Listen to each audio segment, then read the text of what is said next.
Hello,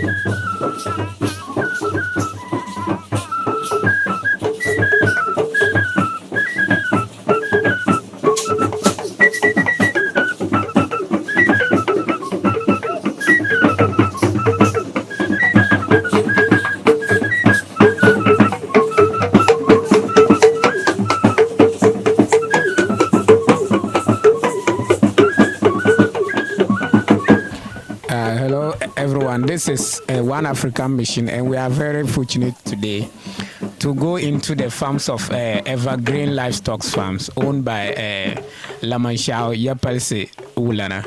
And we are very fortunate to go around, see what is happening in there. As you can see behind me, a very big farm. So we'll just go in and have some conversation with Chief and see what happens. You can follow me around. Good morning, Chief. Good morning, my brother. We are just very privileged to come here and see if you can educate us more about your farms so that we'll see what is happening in here. All right. Good morning to your subscribers. That is One Africa Mission. One Africa Mission. Good morning to all our brothers and sisters who are watching One Africa Mission. And good morning to all my subscribers as well. That's Prince Ayoko's channel on Facebook. YouTube. Yeah, I'm Chief Lamashewo Yapalse Ulana, popularly known as Prince Ayoko. I'm based in Tamale. That is the northern regional capital. This is Evergreen Farms, as he already mentioned in this particular video, and I'm also happy to meet One Africa Mission for this important interview. Okay. Thank you very much, Chief. Chief, this is One Africa Mission, young Africans trying to unite Africans.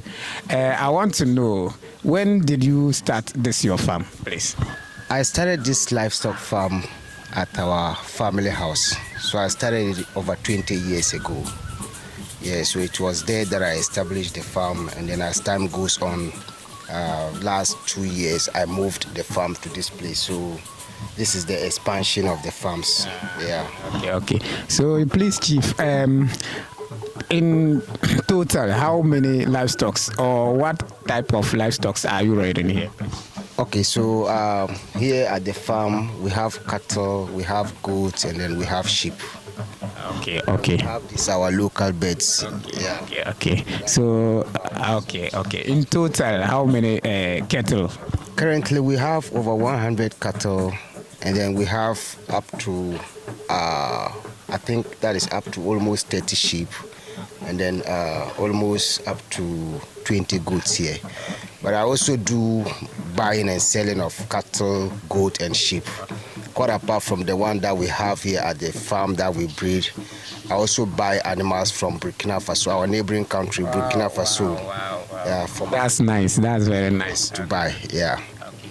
Okay, that's very nice. So, Chief, I don't know how many workers are you having here? Because I can see some workers over there. Yeah. So currently, I have about 10 permanent workers, and I also have over 20 casual workers, depending on the kind of work we have here. That's very nice. I can hear you say you also buy from neighboring Burkina Faso, and this mission is about uniting Africa. So are you encountering any cross-border issues when you are to move cattle from Burkina into Ghana, because you are rearing your cattle here in Ghana? So do you encounter any problem when you are moving or when you are going in Burkina Faso, which is also an African country, to move animals in there into Ghana? Oh yeah, in every business there's challenges. We do encounter border problems, especially with these Islamist groups that has took over that country. It's just recent days that is becoming much better, but some time ago we used to encounter a lot of problems with the Islamist groups and all of that. And quite apart from that, moving animals from Burkina Faso to Ghana, we have to have veterinary permits, and then that of permit from the government. Yeah, so quite apart from that, there is no much challenges in it. Yeah. So, Chief, one of the aims of One Africa Mission is to see the unity of Africa, and that is in getting a one government for the whole African countries. We have about 54 African countries in Africa. So, One Africa Mission is trying to see if we can unify into one country with one government, one military, one currency, one passport, so that when you are moving into Burkina, you are not asked about any passport. You don't need any visa. You just move your goods freely. So this aim, do you think anything materializing in it? Is it possible? And if it is possible, how will we go about that, please? As a matter of fact, this is a very big question. Yeah, it's a very big question because, you know, a lot of our past leaders has tried it. The likes of Muammar Gaddafi from Libya, Dr. Kwame Nkrumah from Ghana, Julius Nyerere from Tanzania, you know.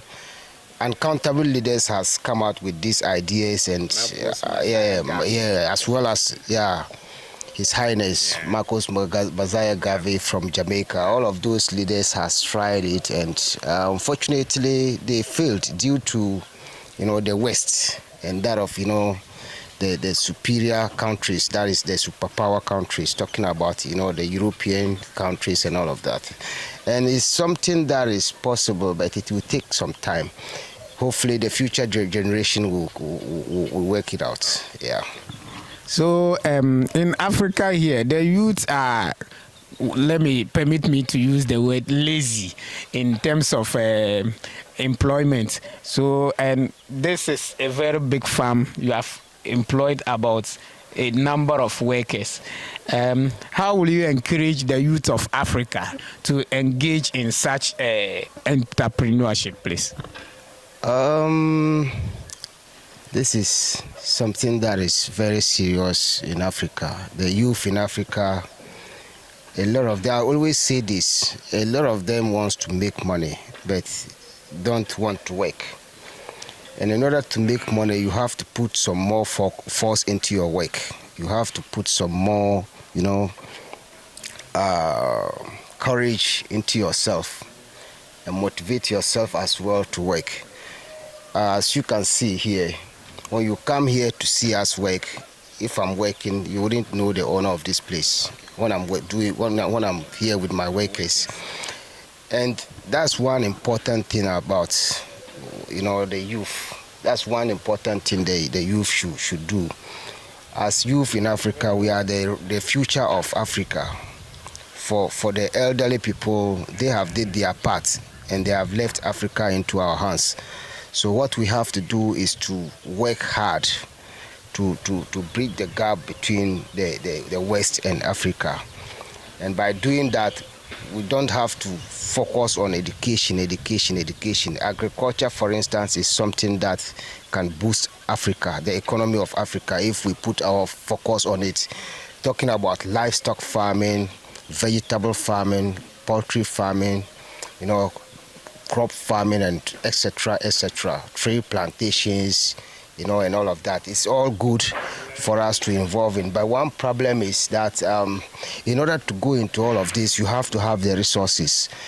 And if you don't have the resources, especially the youth, if you don't have the resources, what you have to do is to do what my brothers is doing here. With time, you can also mobilize something small to start your own.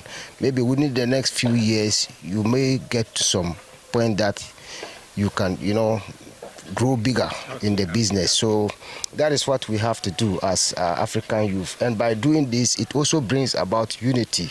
It brings unity amongst us. As you can see how we are here peacefully working and all of that. That is the form of unity we're talking about here. Thank you very much, Chief. I don't know, I want to enter in your privacy a little bit. If I may ask, how will you sell a kettle, like the highest amount you've ever sold a cattle? Just one cow. It depends on the size and the breed of the cow. So a cow can be sold for over 50,000 cedis. 50,000 Ghana cedis. Wow, that's a very lot of money in Africa here. That is why I said it depends on the size and that of the breed. And the lowest price that you can get a cow these days is above 5,000 cedis. 5,000 Ghana cedis. Because usually I don't sell the baby cows, those little ones that is around 3,000, 4,000. I don't sell them. And I don't even encourage people to start with the younger ones, the young cattle, because it's more like a gamble. When you try to start with the young ones, you might end up losing them, or they may end up surviving. But the work involved is not that easy, and the money involved in taking care of them is not that easy. So that is why I always encourage people to start with the bigger ones. But for the goat and sheep, at least we have them of different breed. A sheep can be sold as much as 10,000, even as much as 15,000. Ghana cedis. Yeah, but the lowest will be around maybe 1,000, 2,005 that way. Yeah. Okay, so Chief, please, the rearing of the livestock, is it difficult? If I want to engage in it, will I suffer or will I go through any stress, please? Livestock business, livestock farming is not a day job. It's not. When I say it's not a day job, you understand. It's not easy. There's a lot of work involved. There's a lot of money, involved in it, and there's a lot of things involved. Even the risk part is not easy. The risk part involved in the business is not easy. But all you have to do as a livestock farmer is to stay focused. Keep your eye on the ball, and then keep going. When you lose, you don't have to let it discourage you, because sometimes you have to fall before you rise. So it's not that easy getting involved into it. It's not easy. If I say it's easy, someone will start it and then later be disappointed. So it's not easy. And it's just not livestock farming. It's about everything. The beginning of everything is not easy. It depends on how you put your energy into it. That will make it work. Yeah. Okay, thank you very much. You can hear Chief saying it. This is One African Mission. You can follow us on YouTube channel, subscribe to our channel, One African Mission, on YouTube, on Facebook, on TikTok. You can meet us there. Chief is also on YouTube. He's using Prince Ayoko. So you can follow him as well and subscribe. Chief is saying that for African youth to be independent of their own self, we have to engage in agriculture, which includes this livestock farming, crop farming, and etc. Please, he is also saying that there's no easy go on anything, not even livestock farming. So we are just very fortunate, and we'll be very happy to extend our gratitude to Chief for allowing us into his farm. Chief, we appreciate very much. Thank you very much. You're welcome, my brother. You're welcome. And I'm also glad to receive you here, and I'm happy that we did this interview. This is to motivate our brothers and sisters out there who are watching, especially to those who may have finances but don't know how to put it into business or to put it into use. So to each and everyone who are watching us, I say thank you so much for your time, and please don't forget to subscribe to their channel. When you subscribe, you click on the notifications bell so that you always get notifications when they post videos.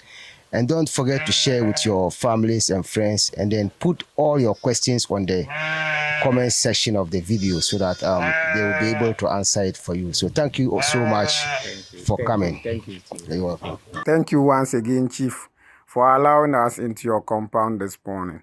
We'll be following Chief to the fields to see how the animals graze. So guys, follow us to the field. Let's go and see the risk in handling this cattle. You can follow us on our social media handles.